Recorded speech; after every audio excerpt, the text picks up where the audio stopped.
Hi there folks, you're watching the Black Powder Shooter 44 channel. Today we have another 31 caliber revolver out here to shoot. This is a 31 caliber Colt 1849 pocket replica made by Uberti. Very similar to the one we had in the previous video, the one I'm calling the Wells Fargo model. This one has a loading lever, so that's pretty much the only difference. And we're going to bring this up to the table and we're going to look at the two guns side by side and see what differences there are or are not, so stay tuned. Okay, so we're going to take a closer look at the Uberti made 1849 Colt Pocket revolver replica. So this gun is very similar to the other 31 caliber revolver 1849 Colt revolver that we had out in the recent past. It looks like the barrel lengths are the same. I'll just hold them up here so you can see everything really looks pretty much the same. So we shot this gun quite a bit. You know that I was not a huge fan of there not being a loading lever to take the barrel off, especially because you have to take the barrel off to load it. So you're always taking the barrel off and you either have to knock the wedge out and pull it off, or you have to pry it loose somehow.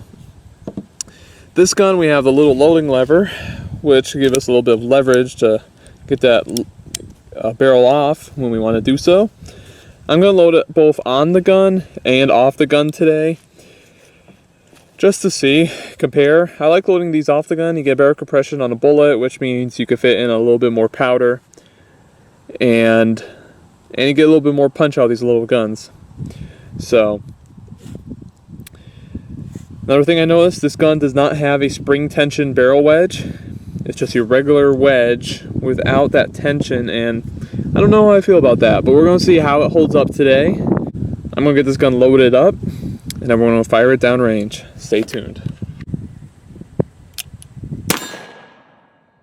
Alright, we are in the process of loading up the cylinder on the 1849 Colt. We've got a couple chambers here loaded up. We're going to load up the last one. These are 3/19" cast diameter lead balls. You've seen this before.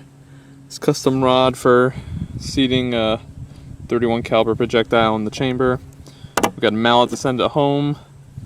Got some black powder bullet lubricant to put over the top, and we got some powder. And this is 3F black powder. I'm gonna fill up the cylinder most of the way, so like that. Then I'm gonna take one of these 31 caliber balls, put it on top of the chamber, get it started, and then I'm going to send it the rest of the way home with our tool and our mallet.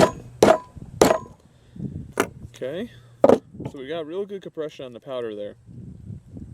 So that's going to help give us the best amount of velocity that we can get with this gun. Now, I had some boar butter kicking around. I'm going to use some of it today. It's a low melting point, so I'm kind of not huge on using it, but we're gonna make it work. So put a little bit over the top of the chamber, and it is well, as I'm filming this, at least it's a pretty cool day, so this shouldn't be melting too much.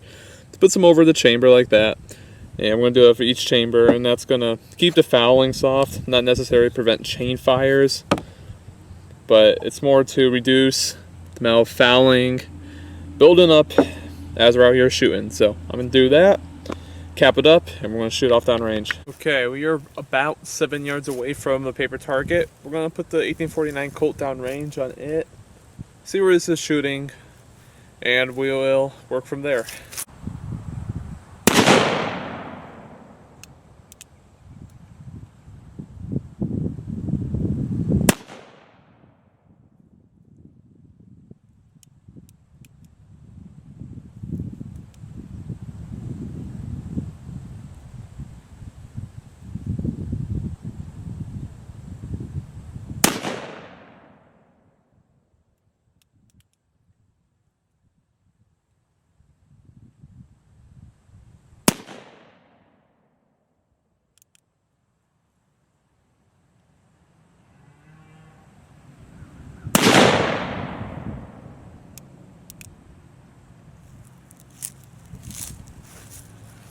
This thing sucks caps. Alright, so these are old old holes here from a 36 caliber gun. I was aiming here, and our grouping is right up here, one-handed. So the gun is pretty accurate. Shooting about 6 inches high or so, which is to be expected. So that's pretty good. Okay, let's attempt to take on some steel with the 1849 Colt.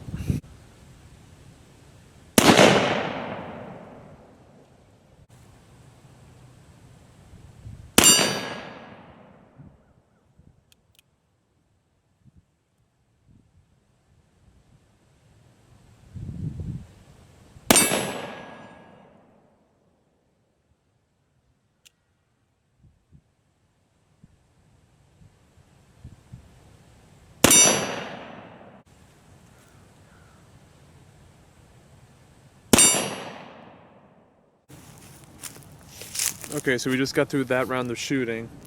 This gun sucks caps like it's nobody's business. Now, what happens is I fire it, and just the recoil is knocking that cap back down into the action. So we got one in there right now. Yeah, it actually just fell out. But every time I go to cock it, it is down in there. So, or even before I cock it, it is down in there. So I have to check it after each shot. But it is what it is, and that's a common occurrence with Colts, so no big sweat. But just something to take note of. Alright, let's try that steel target this time, see what happens.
Whew, that was rough. Alright, it's that time again. We got a soda and a shaving cream down there. Let's take them out with the 31 caliber 1849 Colt. The small calibers do best with these reactive targets, so I'm hoping for big things here.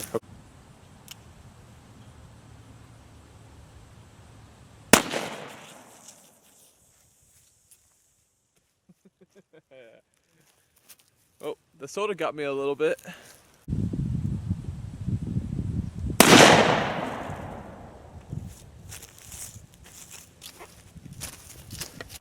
Okay, so that's going to do it for our review on the 1849 Colt. Overall impressions, I think we fired 20 or so rounds through it. And the gun did not gum up in terms of fouling, taking the barrel off, so that is a big plus for me.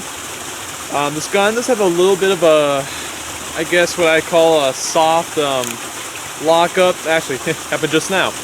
When you bring it to full cock, as you can see, it didn't quite catch on the cylinder, on the little notches on the cylinder, on the catches there. So you have to be aware of that and just get it adjusted to the right chamber sometimes. That's a thing that happens with some of these untuned Colt, or actually any captive ball revolvers, that will happen from time to time. Not all guns will, of course, but some do. When I got this gun, I was under the impression it was new. I was told it is probably new, but he just couldn't tell, the previous owner. And it didn't have any fouling on it really per se. I mean, there's a little bit of markings in the a little bit of like rust and stuff in the barrel, but it just looked like storage rust, surface rust, that kind of thing. So this may be the first shots this gun has had, maybe not. Nice gun. packs a little bit of a punch. When you load it off the gun, you get that better compression on the powder with the projectile, and it hits with a little bit more authority. Every single shot, I mean every shot, was causing, I would shoot and it would bring the hammer back a little bit, send the cap down. Oh, now it's coming up. Sending a cap down into the action, and I could either flick it out, or sometimes I would just have to stick in a plier, or I had a plier with me, and just kind of knock that cap out and to go back to shooting. So, do I like it better than the 1849 without the barrel? It's about the same. The barrel wedge did not back out anytime during the shooting, so that's a positive thing as well. Because with the Wells Fargo model, that happened a few times, and I don't know, that's not really necessarily a great thing when you're out shooting. So this is a nice gun, good little shooter. Took out the shaving cream in the soda and in style, so that's always a good thing. So that's going to wrap it up for today's video. Thank you for watching, folks. Until next time, have a great day.